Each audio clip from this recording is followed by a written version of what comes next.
Welcome back to our channel. It's such a joy to see you again. Today, we'll embark on a profound journey into the spiritual and practical essence of two powerful principles: cultivating the mind and accumulating virtue. These aren't just lofty ideas or religious jargon.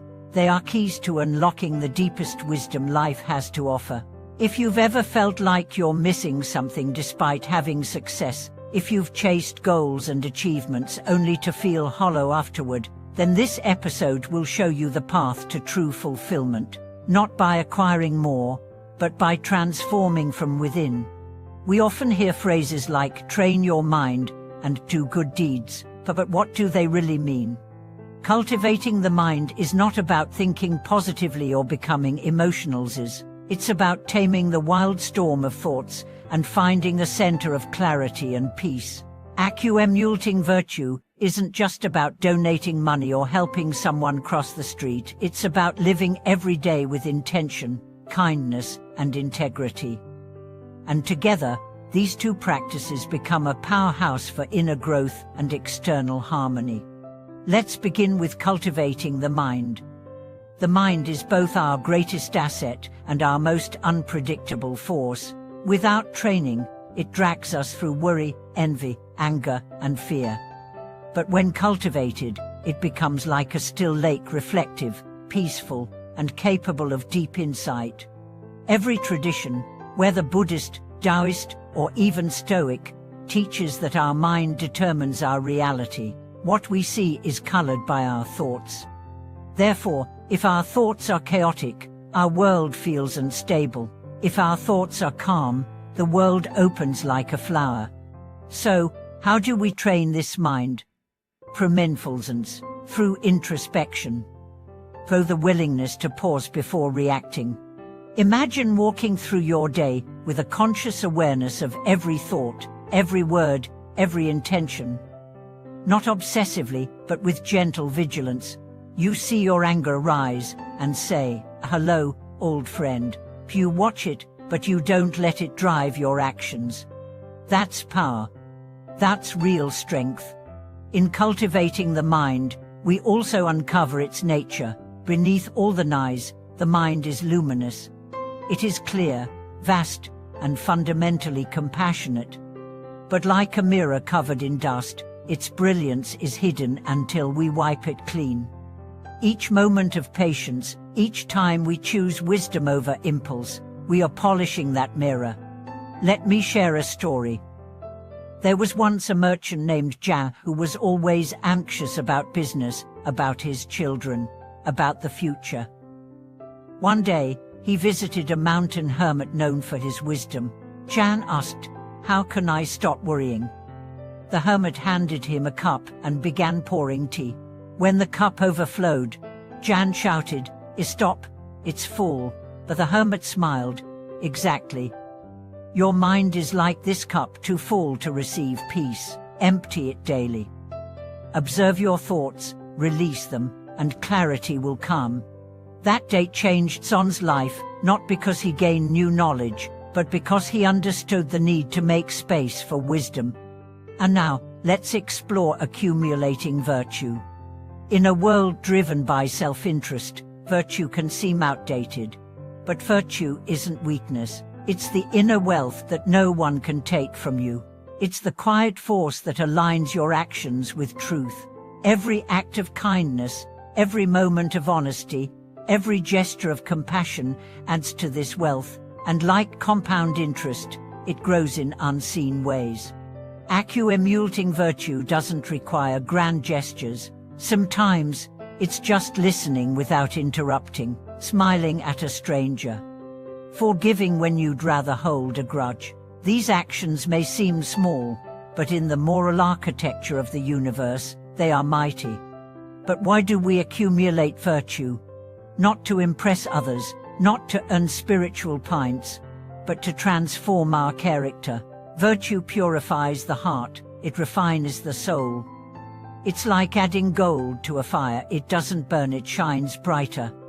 Over time, virtue shapes destiny. It draws people, opportunities, and peace into your life. Not through magic, but through resonance.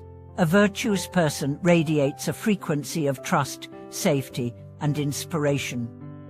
Others feel it, even if they can't explain it. When cultivating the mind and accumulating virtue go hand in hand, something incredible happens. You begin to experience life not as a battleground, but as a sacred dance. Challenges become teachers, suffering becomes fuel for growth, and joy becomes more lasting, more profound. Imagine this combination in real life. You wake up early, not out of obligation, but because your mind is rested and ready. You meditate for 10 minutes, not to escape, but to greet your thoughts like guests. You go through your day alert, kind, anchored. You speak carefully, listen deeply, give generously. Not because you're told to, but because it feels natural. This is what the sages call living in accordance with the Tao. This is what Buddha meant by right effort. Over time, your environment shifts. You find yourself attracting peace instead of conflict, support instead of sabotage. Your heart softens. You no longer need to win arguments. You begin to win hearts. And the best part, you sleep peacefully at night, knowing you lived with integrity. Let me give you another example. I, a school teacher, lived in a noisy part of the city. Every morning, construction would start early, making her meditation difficult. But instead of complaining, she began to use the sounds as part of her practice. Each hammer became a bell of mindfulness. She reminded herself, this is the sound of livelihood. Someone's father is earning today. Her mind, once resistant, became expansive. Her students noticed her calm, parents trusted her more. Her life didn't become easier, but she became wiser, and that made all the difference. Wisdom, after all, isn't memorizing sutras, it's applying them when it's hardest. It's remembering impermanence when you lose something dear. It's choosing silence when you're tempted to argue.